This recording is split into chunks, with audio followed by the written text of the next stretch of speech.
All right, welcome to our channel. My name is Brother Moapare, and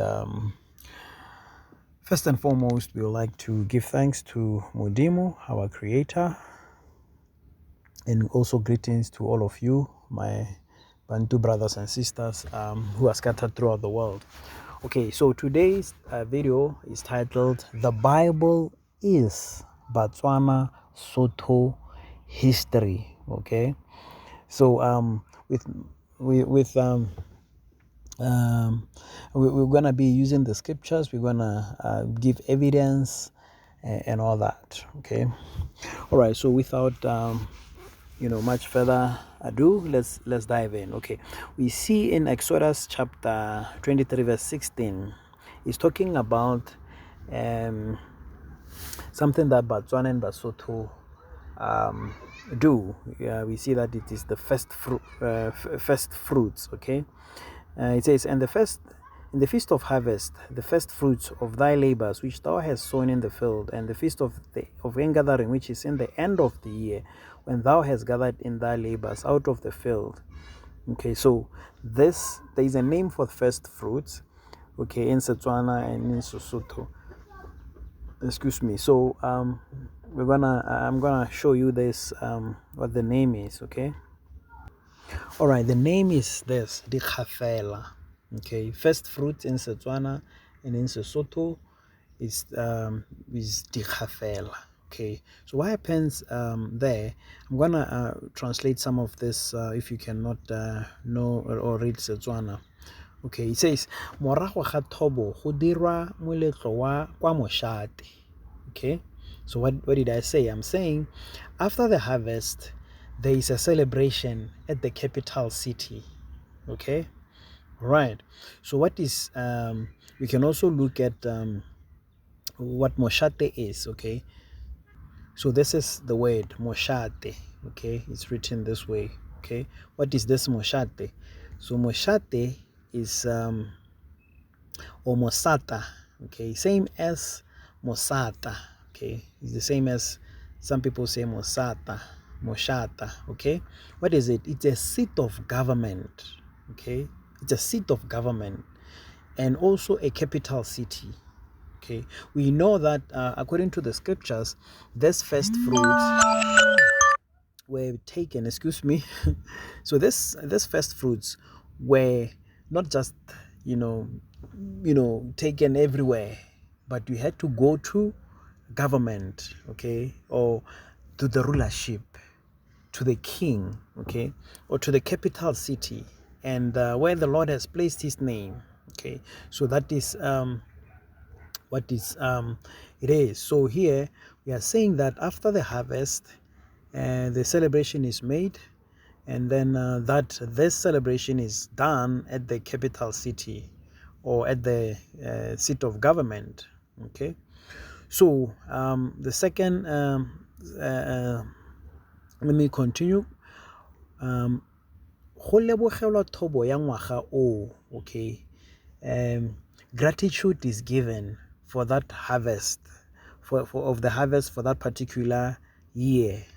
Okay, so now if you go back to the scriptures, this is what we find. So we see Exodus 23:16 is clear that the feast of harvest, the first fruit of thy labors, which thou hast sown in the field, and the feast of ingathering, which is in the end of the year. Okay, when thou hast gathered in thy labors out of the field.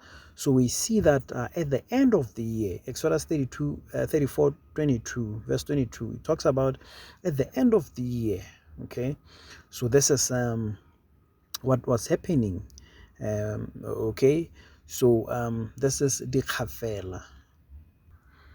Okay, so according to the description of Dikgafela, it also describes what happens during that particular period. Okay, it says, I'm going to read Setswana and then try to to translate.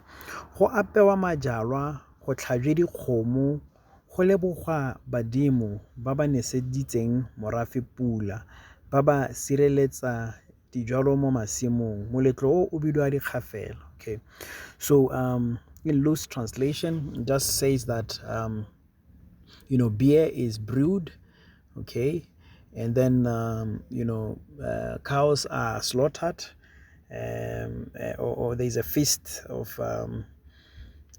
meat feasts, and to give thanks, okay. We give thanks to God, and for giving us the rain, and to giving rain to the villagers or to the tribe, okay, that the crops were protected in the fields, okay, and that this first fruit is called the kafela, okay. So all right, so let me get to point number 2. Okay, so the next point that proves that the Bible is indeed the history of Botswana is this word, okay, bogwera. Okay, what is bogwera? In Setswana, in Sotho, bogwera means circumcision, okay. So let's look into the scriptures, what that is saying about circumcision. Okay, so here we are at Exodus chapter 4 verse 26. Okay, so this is Moses, okay, and so this is Zipporah, the wife of Moses. Okay, so Moses apparently had forgotten about circumcising his son.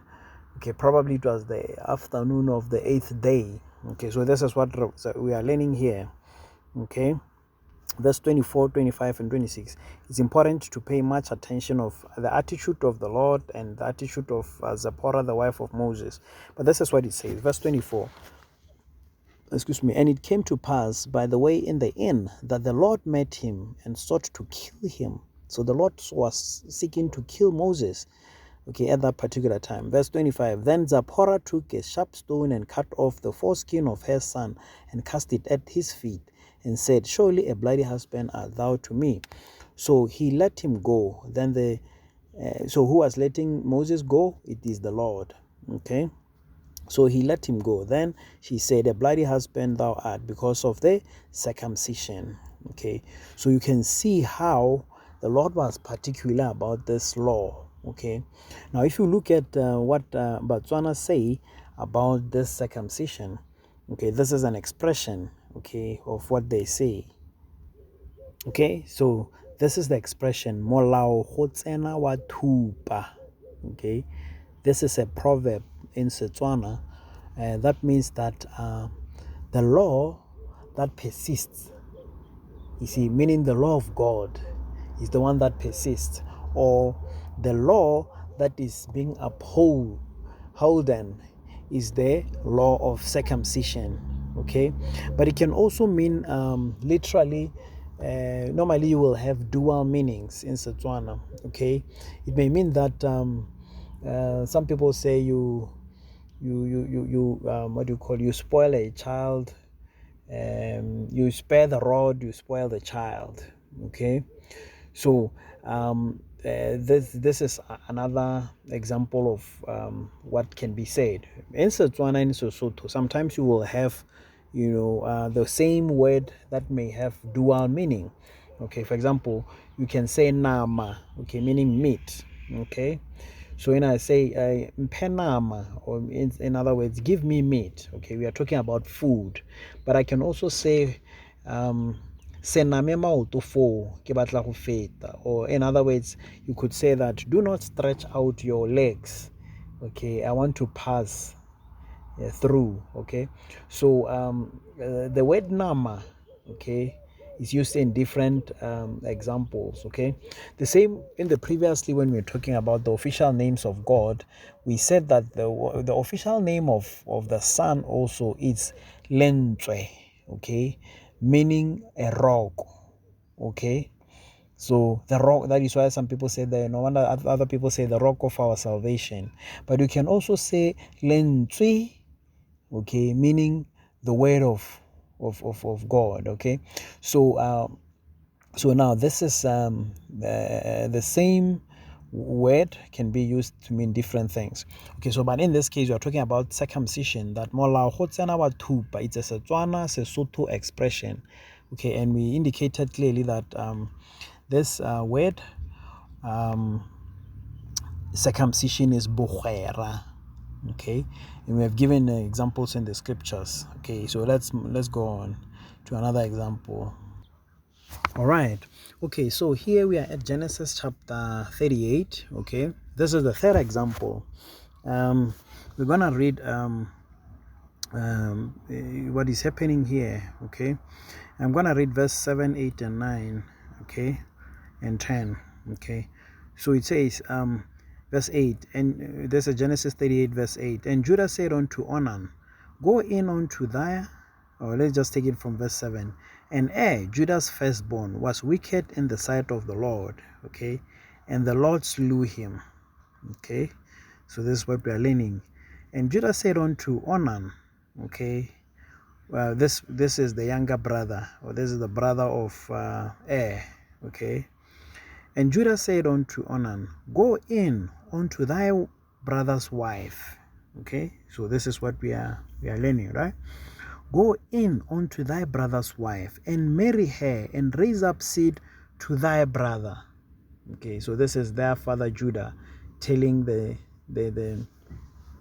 second son to do this. Okay, so verse 9, and Onan knew that the seed should not be his.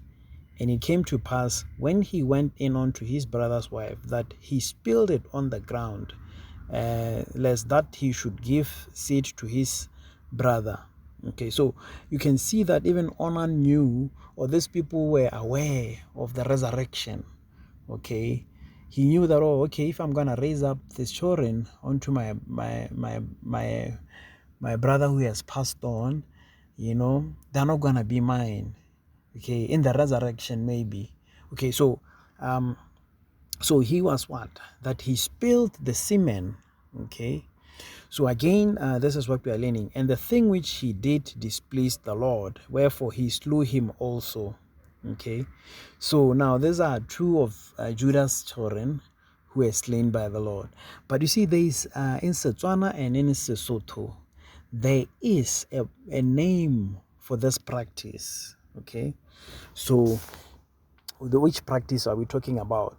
Marrying the elder brother who has passed on. If the elder brother passes on and you are the younger brother and you are not married, okay, the parents you may be given to marry that wife, so that we can raise seed for your brother. Okay, so this is the word that is used. All right, so as I was saying, so this word or this practice, this is what is called in Setswana, Seyanto. Okay, so we can see exactly that what was happening in the Genesis chapter 38, where we are reading about Judah, and that practice of marrying the elder brothers, who have passed on, the younger brother marrying the elder brother's wife when he has passed on. Okay, that was allowed, and so the people who were doing this is Tswana culture. Okay, this is the Sotho culture, Seyanto. That is what is called.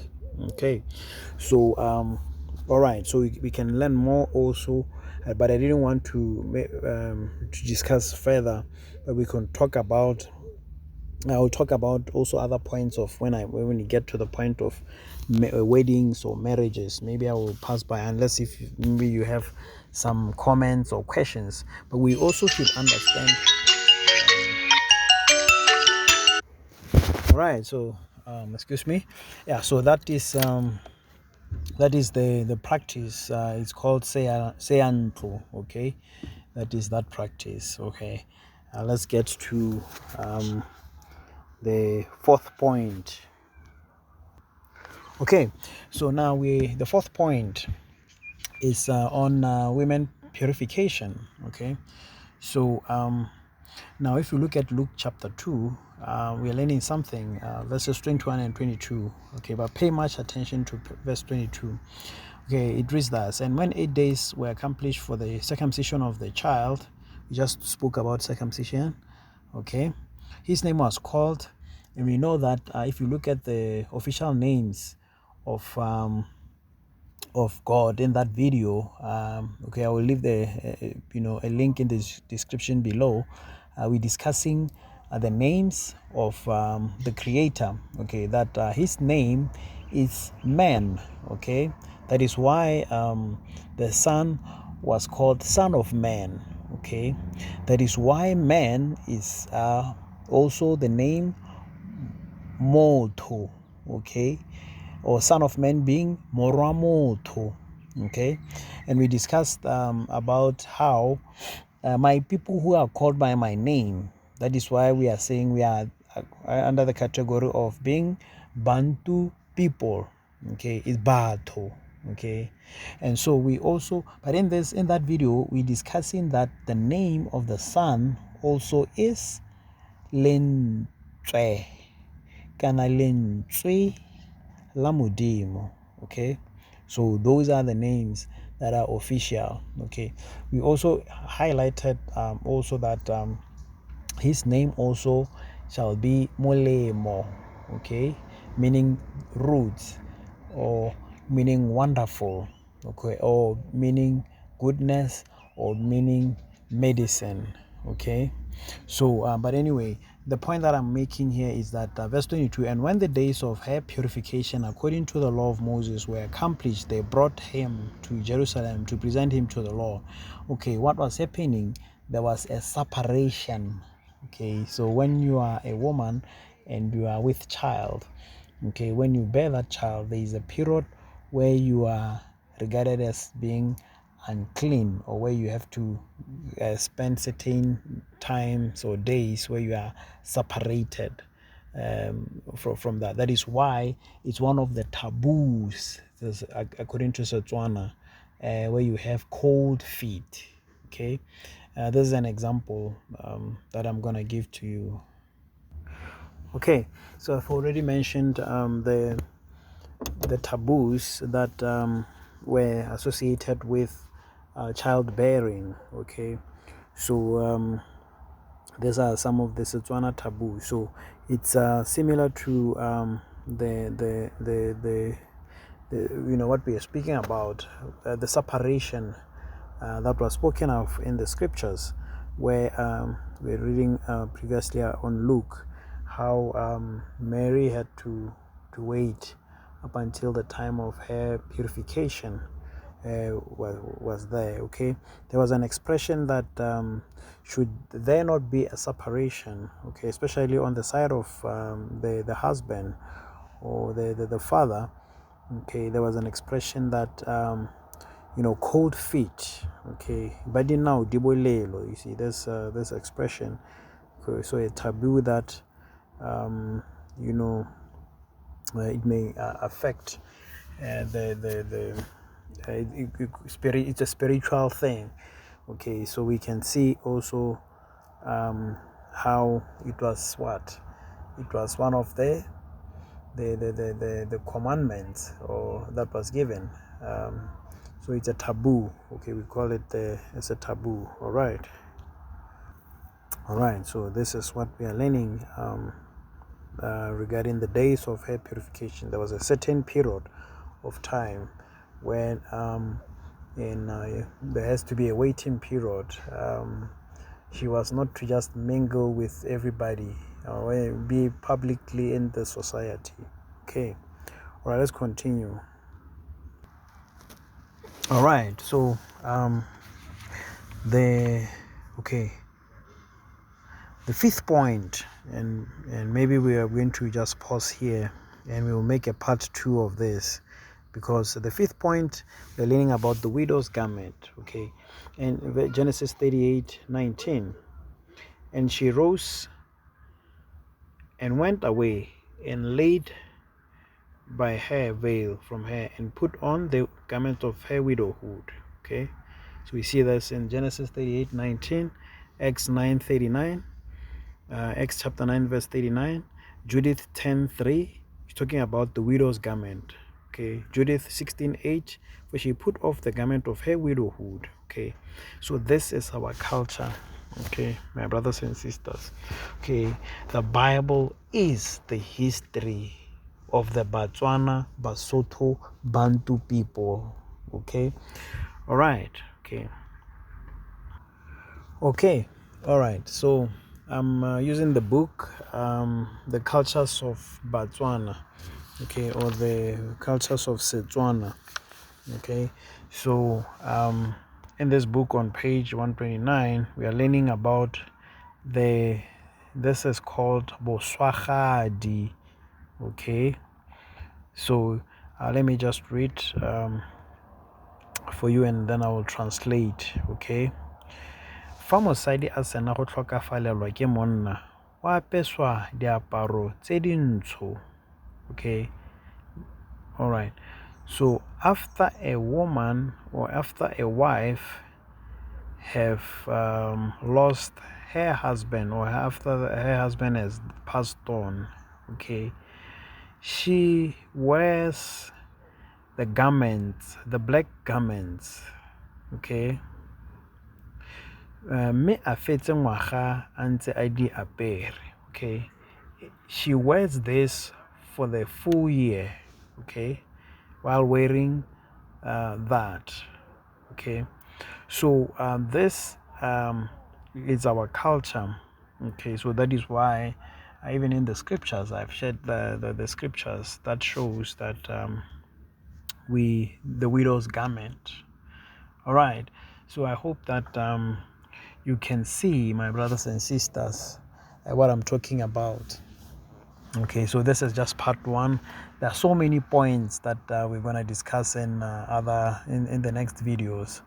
Okay, and I hope you stay blessed, and I hope that as you read the scriptures, you can come to an understanding of the restoration of all things. This is the period now where we are being restored.